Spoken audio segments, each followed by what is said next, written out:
గత వారం రోజులుగా రాష్ట్రంలో జరుగుతున్న పరిణామాలు ఎలా చూడాలంటారు? ఇదంతా అసలు దేన్ని డైవర్ట్ చేయడానికి, లేదంటే కనుక నిజంగానే రాష్ట్రంలో జంగిల్ రాజ్యమే నడుస్తుందంటారా జగన్మోహన్ రెడ్డి గారు చెప్పినట్టు? హాయిగా బ్రహ్మాండంగా సాగుతున్న రాజ్యాన్ని అల్లకల్లోలం సృష్టిద్దాము, లేకపోతే ఏదో ఒక రాళ్ళు వేసి ప్రభుత్వాన్ని ఎండగడదాము, లేకపోతే ప్రభుత్వాన్ని పరువు తీసేద్దాము, పరిపాలన బాలేదని మనం ఎదుర్కోలేకపోతున్నాము, వేరే రకంగా వెళ్దాము, వేరే రకంగా వెళ్ళటానికి మనం ఎట్లా చేస్తే బాగుంటుంది అని పాత ఏదైతే అసెంబ్లీలో ప్రవర్తించారో ఆ తిట్ల పురాణం అనేది మొదలు పెడితే కానీ మళ్ళీ ఒక ఇది వస్తుంది, మాకు గుర్తింపు వస్తుంది అన్న దిశగా నాకైతే అలా అనిపిస్తుందండి. ఈ వారం నుండి నేను అదే చూస్తున్నా. ఎందుకంటే చక్కగా ఏమి ప్రాబ్లమ్స్ లేకుండా బ్రహ్మాండంగా సాగుతున్న తరుణం. ఆర్థిక పరిస్థితి బాగా కష్టతరంగా ఉన్నప్పటికీ కూడా సంక్షేమాలు కానివ్వండి, అభివృద్ధులు కానివ్వండి, ఒక రకంగా అన్నీ కూడా దూసుకుపోతూ ఉంది మన రాష్ట్ర ప్రభుత్వం. ఏదైతే కూటమి ప్రభుత్వం ఉందో అదంతా. అలాంటి సమయంలో ఈ యొక్క ఇష్టం వచ్చినట్టు మాట్లాడటం అనేది ఇదొక దుష్పరిమాణం మరియు మన యొక్క దౌర్భాగ్యం ఇది మన రాష్ట్రం యొక్క. ఎందుకంటే ఇలాంటి పరిస్థితి వస్తుందని చెప్పేసి ఎవరూ ఊహించని పరిమాణం ఇది అని నేను అనుకుంటున్నా. అంటే ఇక్కడ ఎలా చూడాలంటారు? ఊహించిన పరిణామం అని మీరు అంటున్నారు. మరి జగన్మోహన్ రెడ్డి గారేమో ఇది అసలు జంగిల్ రాజ్యం నడుస్తుంది, రాష్ట్రంలో జనాలు బతికే పరిస్థితి లేదు, ముఖ్యంగా ప్రతిపక్ష నాయకులు ఎవరు బతికే పరిస్థితి లేదని అంటున్నారు కదండి. ప్రతిపక్ష నాయకులు లేరు, బతికే ఇది లేదన్నప్పుడు ఈ రకంగా బూతుల పురాణం అనేది పెట్టుకోవటం తప్పు కదండి. మరి మీకు ఏ రకంగా స్వేచ్ఛ ఇస్తే ఆ రకంగా మాట్లాడుతున్నారు, ఏ రకంగా కూటమి ప్రభుత్వం స్వేచ్ఛ ఇచ్చిందనుకోవాలా? చేసేది ఏంటండి ఆ రకంగానా? చిన్న పిల్లలు ఉంటారు, చదువుకునే పిల్లలు, స్కూళ్ళకి వెళ్ళే పిల్లలు కూడా చూస్తున్నారు, టీవీలు కానీ సోషల్ మీడియా కానివ్వండి, మహిళలు చూస్తున్నారు, పెద్దవాళ్ళు చూస్తున్నారు. ఏమవుతారు, ఏమనుకుంటున్నారు మీరు? అసలు ఎలా చేయాలనుకుంటున్నారు? ఏంది రాష్ట్రాన్ని ఈ రకంగా నోరు పారేసుకోవటం ఏంది అసలు? ఒక రాజకీయ నాయకుడు ఏ విధంగా ఉండాలి, ఒక మోడల్గా ఉండాలి, లేకపోతే ఏ విధంగా సర్వీస్ చేయాలి, ఏ విధంగా ఇప్పుడు ఇంకా చదువుకున్న వాళ్ళు కాబట్టి, పైగా అందరూ చదువుకున్నోళ్ళు, లాలు చేసిన వాళ్ళు, ఆ రేంజ్లో ఉన్నోళ్ళు కూడా ఆ రకంగా చట్టం ఏం చేస్తుందిలే అన్న ధోరణిలో మాట్లాడుతున్నారా, లేకపోతే చట్టానికి మేము అతిథులం అన్నట్టుగా మాట్లాడుతున్నారా? అసలు ఏంటి మాట్లాడింది తప్పే కాదు అన్నట్టు మరి జగన్మోహన్ రెడ్డి గారు సమర్థించటం ఎలా చూడాలంటారు? మరి దీన్ని ఒక ముఖ్యమంత్రి హోదాలో ఉన్న నారా చంద్రబాబు నాయుడు గారి గురించి ఆ రకంగా నోరు పారేసుకోవటం, అంబటి రాంబాబు గారు స్వయాన ఆయనే చెప్పారు కదా, నేను నోరు జారాము తప్పు అయిపోయిందని ఆయనే చెప్పాడు. ఇంకా జగన్ గారు చెప్పేదేముంది అక్కడ? అందులో తప్పు కాదని చెప్పేదేముంది? వారే చేశారు. అలానే ఒక ముఖ్యమంత్రి స్థాయిలో ఉన్న నారా చంద్రబాబు నాయుడు గారు వెంటనే ఎవరైతే కార్యకర్తలు, ఎవరైతే అభిమానులు, ఎవరైతే సామాన్యులు, ఎవరైతే ఈ యొక్క ఖండించిన వాళ్ళు, ఈ యొక్క వర్డ్స్ని ఖండించిన వాళ్ళు అందరూ కూడా కొంత సంయమనం పాటించక వాళ్ళ ఇంటి దగ్గర వెళ్ళి అల్లరి చేసిన క్షణాలని కూడా ఆయన దాన్ని కూడా తప్పుపట్టి, ఎవరైతే వాళ్ళ ఇంటి మీద మహిళలు ఉంటారు కాబట్టి ఇళ్ళ దగ్గర ఆయన చేసిన తప్పే ఆయనే ఒప్పుకున్నాడు, అంబటి రాంబాబే ఒప్పుకున్నాడు.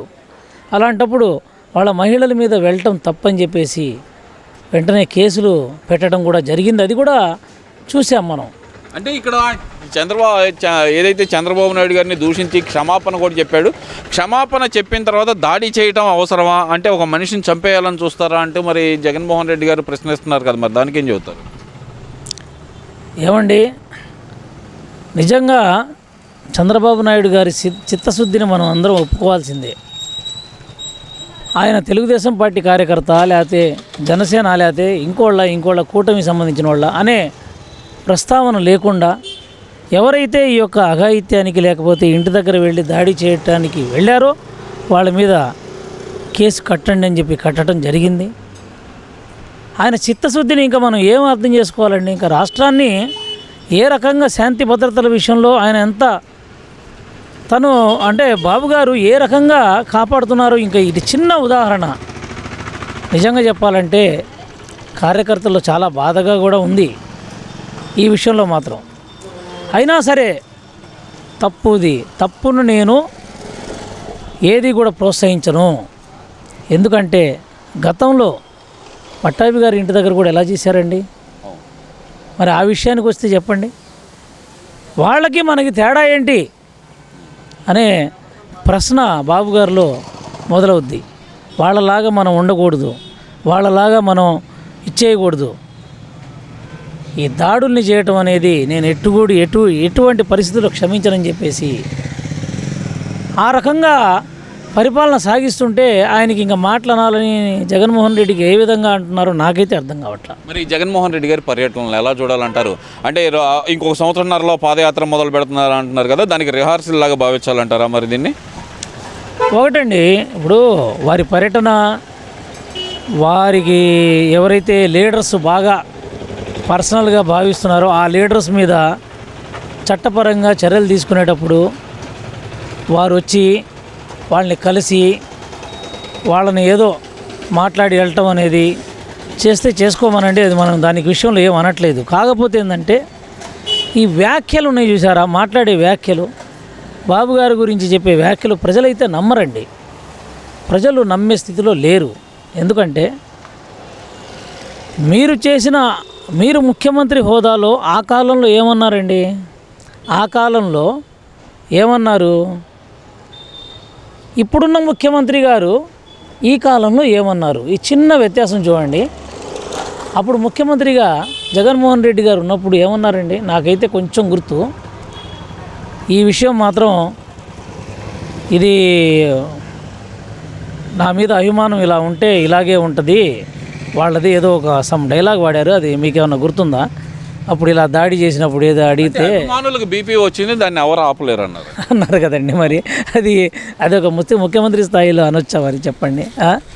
ఇప్పుడున్న ముఖ్యమంత్రి గారు, కూటమి ప్రభుత్వం సంబంధించిన ముఖ్యమంత్రి నారా చంద్రబాబు నాయుడు గారు ఇప్పుడేమన్నారు చెప్పండి? దాడి చేసిన వాళ్ళ కేసు పెట్టారు. మరి ఎంత వ్యత్యాసం కనబడుతుంది చూడండి. చంద్రబాబు నాయుడు గారిదే తప్పు, జనాలను పంపించి దాడి చేయించాడని చెప్పి మరి జగన్మోహన్ రెడ్డి చెబుతున్నాడు. చంద్రబాబు నాయుడు గారు అందరినీ ఆగండి, అలాంటి చేయొద్దు, సమయమును పాటించండి అని చెప్పేసి కేకలు పెట్టాలా ఆయన చెప్తుంటే ఆయన ఇట్లా చేయమన్నారంటే నిజంగా ఇది హాస్యాస్పదం. కావాలని చెప్పడం తప్పితే ఏం లేదు. దీనికి అంతటి కారణం ఏంటంటే నోరు అదుపులో పెట్టుకోవాలి అనేది ముఖ్యంగా చేయాల్సిన పని. మీ నేతలకు సంబంధించి ఎవరైతే ఏ నేతలైనా సరే, ఇటు ప్రభుత్వం అధికారంలో ఉన్న నేతలు కానివ్వండి, అపోజిషన్లో ఉన్న నేతలు కానివ్వండి, నోరు అదుపులో పెట్టుకుంటే మంచిది. ఒక వారం నుండి ఇదే ప్రస్తావన అన్ని చోట్ల ఇదే దీని గురించే విషయమే మాట్లాడుతూ చూస్తూ ఉన్నాం మనం. ఎంతమంది స్టూడెంట్స్ కూడా ఈ యొక్క విషయంలో వచ్చేప్పటికి ఎంతో నేర్చుకుంటారనే భయం మీలో ఉండాలా. చదువుకున్న వ్యక్తులు ఎటాక్ చేస్తే, చదువు లేని వ్యక్తులు ఎటాక్ చేస్తే ఇంకా మీకు వాళ్ళకి తేడా ఏముంది? కాబట్టి మీరు నోరు అదుపులో పెట్టుకోవాలనేది ఒక సంకేతంగా ఇంకొకసారి తెలుసుకోవాలని నేనైతే చెప్తున్నాను నా తరపు. మరి ఓవరాల్గా చూస్తే కనుక మరి ఇటు జోగి రమేష్ గారి పరామర్శ యాత్ర కానీ, లేదంటే ఇటు అంబటి రాంబాబు గారి పరామర్శ యాత్ర కానీ, ఈ రెండు పరామర్శ యాత్రలను బల ప్రదర్శనగా చూసుకోవాలంటారు. నిజంగానే పరామర్శకు వస్తే కనుక ప్రభుత్వం మీద ఉన్న కోపంతో ప్రజలు అలా వేలాది మందిగా తరలొచ్చారనుకోవాలంటారా? ప్రజలు రావటం అండి, ఎవరైనా సరే టీవీ సంబంధించిన సీరియల్లో హీరో వచ్చినా చూడటానికి వస్తారు. ఆ కుతూహలం ఉంటుందండి ప్రజల్లో. ఒక లీడర్ వచ్చినప్పుడు చూడాలి, దగ్గర నుండి చూద్దామని చెప్పేసి తలుపు తీసి ఇంటి దగ్గర వస్తే ఇంటి దగ్గర తలుపు తీసి కూడా నిలబడి చూస్తారు. దీన్ని కంపారిజన్ చేయకూడదు. ఎందుకంటే మీకు ఫ్యాన్స్ రానివ్వండి, లేకపోతే ఇంకోళ్ళు రానివ్వండి, ఒక పర్సనాలిటీ ఎవరైతే ఉన్నాడో కొంచెం దీనికి సంబంధించి ఇటు పొలిటికల్ కానివ్వండి, లేకపోతే స్పోర్ట్స్ గేమ్స్ కానివ్వండి, లేకపోతే సినీ ఫీల్డ్ సంబంధించిన కానివ్వండి, ఆటోమేటిక్గా ఏ లీడర్ వచ్చినా, ప్రతిపక్ష నేత వచ్చినా, ఇంకోళ్ళు వచ్చినా కామన్గా చూడటానికి వస్తారు. వచ్చినంత మాత్రాన నా వైపు వీళ్ళందరూ ఉన్నారనుకుంటే 11 సీట్లు వాళ్ళకి రావు. మరి 29 అధికారం మాదే అనే మాట అయితే గట్టిగా చెబుతున్నారు కదా. ఇప్పటికే ఒకసారి కళ్ళు మూసుకుంటే 2 సంవత్సరాలు అయిపోయింది, మళ్ళీ కళ్ళు మూసుకుంటే 3 సంవత్సరాలు అయిపోతుంది, మేమే వస్తాం, మీ అందరూ అంతా తెలుస్తామని చెప్పి జగన్మోహన్ రెడ్డి గారు వార్నింగ్. ఒకసారి వచ్చి మూడు రాజధానులు అనేటప్పటికి షాక్ అయ్యామండి అందరు కూడా. ఆ 3 రాజధానులు పోయి ఇప్పుడు మళ్ళీ వస్తే కనుక ఏమంటారో ఇంకా షాక్ అవుతారు. ఇంకా షాక్లు అవ్వాల్సిన అవసరం లేదు. అందరికి కూడా టైం వేస్ట్ అయిపోతుంది. రాజధాని లేకుండా విడిపోయిన రాష్ట్రం ఇది. దీన్ని ఒక పర్మనెంట్ రాజధానితో ముందుకు తీసుకుపోవాలన్న ఉద్దేశం ప్రజల్లో ఉంది. ఇక మరొకసారి ఆ తప్పు అయితే చేయరు అని చెప్పేసి నేను అనుకుంటున్నాను.